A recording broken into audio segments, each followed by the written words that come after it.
அந்த அளவுக்கு வேப்பிலை மிகச்சிறந்த ஒரு மருந்து இன்றைக்கு கணைய ஆரோக்கியத்திற்காக. அரத்தைன்னு சொல்லுவோம், இஞ்சி வகை தாவரம், சிற்றரத்தை பேரரத்தைன்னு சொல்லுவோம்.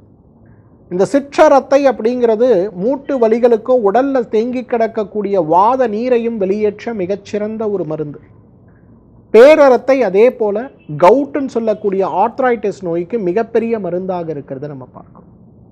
அப்போ இந்த சிற்றரத்தை பேரரத்தை வலிகளுக்காகத்தான் மருத்துவ முறையில் பயன்படுத்தப்படுகிறதே தவிர கணைய ஆரோக்கியத்திற்கு இதைவிட சிறந்த மருந்து இல்லை.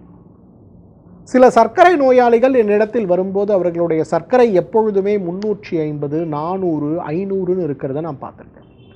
அப்போ 350, 400, 500 சர்க்கரை இன்சுலின் இட்டு என்னென்னமோ செஞ்சாகிவிட்டது, குறையவில்லை அப்படின்னு வரும்போது அவர்களுடைய கணைய ஆரோக்கியத்துக்கு வாதம் சார்ந்த ஒரு கணைய நோயாக இருக்கான்னு நம்ம பரிசோதனை செய்து பார்த்து வாதத்தை குறைக்கக்கூடிய இந்த அரத்தையை அவர்களுக்கு ஒரு மருந்தாக கொடுக்கும் போது அப்படியே மாயம் செய்தது போல ஒரு மாதத்தில் அந்த சர்க்கரை நோய் கட்டுப்பாட்டுக்கு வந்து விடுவதை பார்க்க முடியும்.